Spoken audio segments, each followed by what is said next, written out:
Hola a todos, ¿cómo están? Bienvenidos a nuestro podcast Vendiendo con HubSpot. Estamos acá con Andrés, que es manager para el equipo de LATAM de ventas corporate. ¿Correcto? Sí, Luis, un gusto estar aquí con ustedes el día de hoy.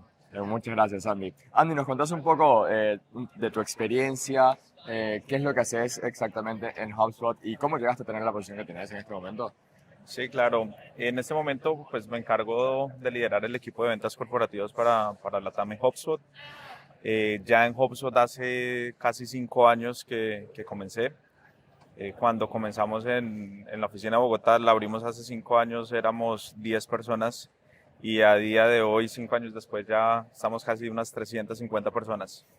Crecimiento tremendo, tremendo. Sí, a un crecimiento bien importante ahí para la región y desde Bogotá estamos atendiendo todo lo que es Latinoamérica, de Claro. México a Argentina.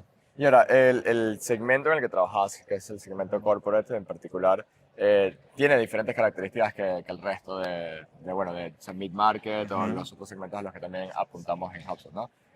¿Cuál sería así como una característica particular que destacarías del segmento corporate? Pues hay varias diferencias que podemos encontrar, pero diría las dos principales diferencias comparado con mid-market. Tenemos más stakeholders involucrados en el proceso. Ya no solamente es la parte de marketing, parte de ventas, servicio, cuando estás con dos, tres áreas de la empresa, pero también empieza a entrar un proceso muy robusto de tecnología, revisión de seguridad de la información. También entran otras áreas, procurement, compras, revisión legal más a profundidad de términos, negociaciones. Entonces, mientras en mid-market probablemente el proceso lo puedes llevar con el director de área de marketing, VP. En corporate ya tienes que estar con 4, 5, 6 áreas en ese proceso y lo que esto conlleva es a que pues tengamos un proceso de ventas mucho más largo. Claro, tiene sentido. Pero esos serían los dos puntos más diferentes con mid-market. Claro, es una venta mucho más compleja. O sea, bueno, toda venta es compleja, tiene sus Uh-huh. complejidades, pero sí, o sea, tienes esto que, nada, vas a tener muchos más stakeholders con los que trabajar, muchos más problemas que resolver, la burocracia, me imagino también hay mucha burocracia que navegar, o sea, a los procesos de aprobación, todo esto. Y bueno, y a la hora de prospectar en particular, este, o sea, ¿cómo hacen para prospectar cuando están trabajando la venta en corporate? ¿Qué recomendaciones tenés para alguien que está iniciando en ventas? ¿Qué le recomendarías que haga para hacer una buena práctica de prospección? Creo que uno de los puntos principales es conocer cuál es el Ideal Customer Profile, Perfecto. entender en la empresa en la que estoy entrando cuáles han sido casos de éxito. Si en el caso de nosotros de HubSpot Corporate, mirar cuáles son los top 5 clientes por cada uno de los diferentes países para entender cuáles son las mejores industrias a las que estamos trabajando en este momento. Y ya entendiendo cuál es ese Ideal Customer Profile, se vuelve fundamental entender cuáles son los dolores de esa industria en específica. Porque si empezamos con una prospección muy genérica que no va a niveles de dolores de industria, dolores del rol, lo más probable es que no vamos a conseguir una reunión. Entonces, primero, identificar dónde la empresa ha tenido éxito en el pasado. Segundo, ya sé cuáles son top 5 industrias por país, puede variar por cada uno de los países. Sabiendo cuáles son esas industrias, entender cuáles son los dolores de negocio, porque todas las empresas te van a decir quiero aumentar ventas, quiero reducir costos, pero al final del día hay dolores particulares por cada industria. Y tercero, ya sé cuál es la industria, me voy a enfocar en cuáles roles quiero prospectar, porque a pesar de que tenemos dolores de industria, el dolor de un VP de marketing con una VP de ventas o una VP de tecnología son totalmente diferentes. Entonces, esa es como la grande recomendación. Y ya después, cuando entramos al proceso de prospección, la importancia es tener consistencia en dedicar un tiempo todos los días para hacer esa prospección y adicionalmente profundidad en las cuentas. ¿A qué me refiero con esto? Tocar mínimo 2, 3, 4 contactos dentro de la misma organización y hay estudios que muestran que mínimo y cada vez va creciendo ¿Y A esto es medida que algo pasan los años, los que lo ves tokens. que es para corporate o en general? En corporate está más marcado, por Claro, lo que hablamos de que son diferentes stakeholders que están involucrados en el proceso. Entonces, ya se vuelve una obligación de claro. sí o Sí, sí no, entrar. no podés no hacerlo. Exactamente. Claro. Y lo otro que va de la mano, además de que sean muchas personas, o sea, 3, 4 contactos dentro de la organización, es qué tan profundo atacamos esa cuenta. Porque normalmente, ¿qué es lo que sucede? Un vendedor envía un primer contacto, una llamada, un correo, y ahí se quedó. Entonces, lo que estaba mencionando de que hay estudios que muestran cada vez más tenemos que hacer más toques para obtener una respuesta positiva.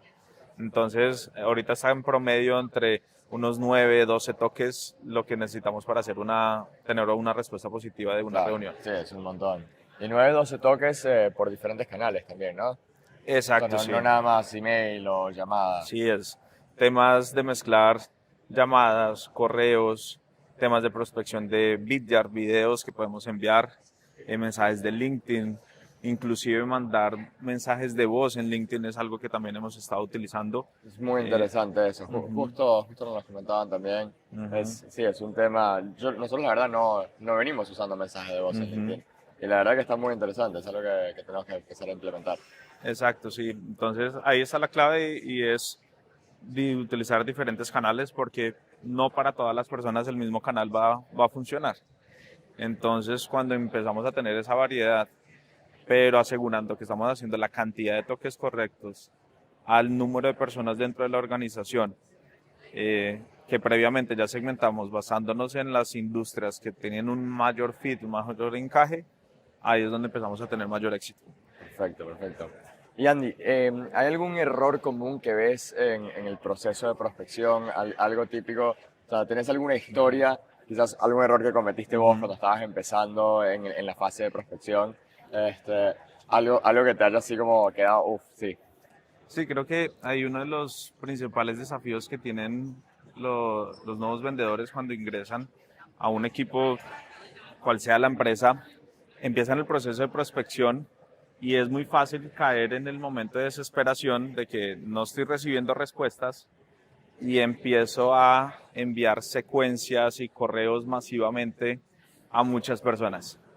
Entonces, y ahí se vuelve un ciclo porque la- no tengo respuesta, claro, lo hago despersonalizaste por por completo. completo, hago Claro, una secuencia grande, me empiezan a marcar mi correo como spam, ya no empiezo a recibir, ni siquiera es recibir respuestas, mis correos no están llegando a la bandeja de entrada de las claro, personas y ahí podemos empezar a entrar en un lugar muy riesgoso. claro. Entonces, esa es una de las principales cosas que veo normalmente suceder. Ok, muy interesante, muy interesante.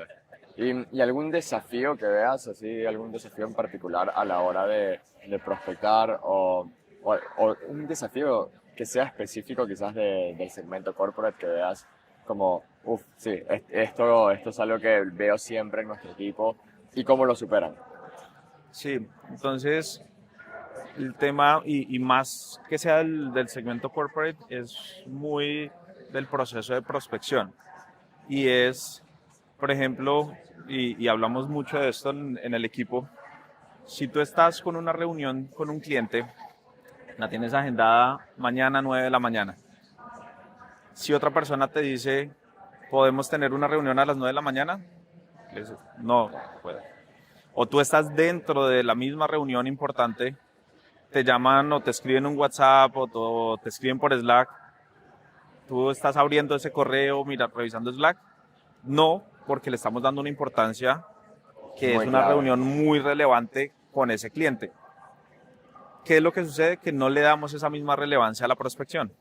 Entonces, muchas veces estructurando nuestro día, generamos un bloque de prospección, voy a prospectar 1 hora, 90 minutos todos los días. Está el bloque en el calendario. Y llega el calendario y agendo una reunión encima, me escriben alguien por Slack y empiezo a contestar un correo, pasó el bloque de prospección y no lo hice. Claro, y Entonces, listo. ese es uno de los mayores desafíos y es respetar esos espacios de prospección, porque una de las diferencias, y me lo preguntan muy a menudo, es ¿cuál es la diferencia entre un top performer y una persona que es average? La diferencia es que el top performer hace consistentemente lo que el average hace ocasionalmente. Top performer respeta sus espacios de prospección y le da la relevancia para no se deja fácilmente quitar el foco de hacer otro tipo de cosas. Me encanta, súper clave eso. Y eso es lo que, o sea, a ver, a mí también me pasa a veces, me pongo esos tiempos de foco, de trabajo que tengo que hacer yo, y luego alguien me escribe y pa, perdí. Se me fue el tiempo y si me olvidé de reagendármelo, no. Y es clave tener esa disciplina de decir, no, no, no, de acá no me puedo distraer. Me encantó, me encantó. Andy, ¿alguna última recomendación para alguien que se está iniciando en el proceso de ventas, alguien que está empezando a vender HubSpot? Sí, el tema es, al final del día, es la creación de esos pequeños hábitos. Acá estamos hablando de prospección, pero así como de prospección podemos hablar de 15, 20 más hábitos que a la medida de que los cumplamos, tengamos esa consistencia, es lo que va a marcar la diferencia. Entonces, recomendaciones para esa parte de hábitos de prospección es cuando dedicamos ese tiempo, bloquear notificaciones, celular afuera, y con el equipo utilizamos es un timer que tú le das la vuelta como de Pomodoro, voy a hacer 30 minutos o 60 minutos Y está genial el y Pomodoro, volteas el timer y empieza a disminuir. Entonces, como que también te ayuda a que visualmente estás con ese timer y es como un incentivo adicional, no voy a tocar nada más, sino estoy en esto, llámese prospectando, haciendo una propuesta, haciendo un caso de negocio. Entonces, esa es una de las cosas que nos ha ayudado bastante y en lo personal también lo utilizo muchísimo. Y está genial porque te pone así contra el reloj, o sea, y tienes que cumplir las cosas. Me Exactamente. encanta, me encanta. Buenísimo. Bueno, muchas gracias, Andy, por venir con nosotros. Muchas gracias por tomarte un tiempo en el medio de Inbound. Genial. Y bueno, muchas gracias a ustedes. Vale. Genial. Muchas Gusto. gracias, Andy.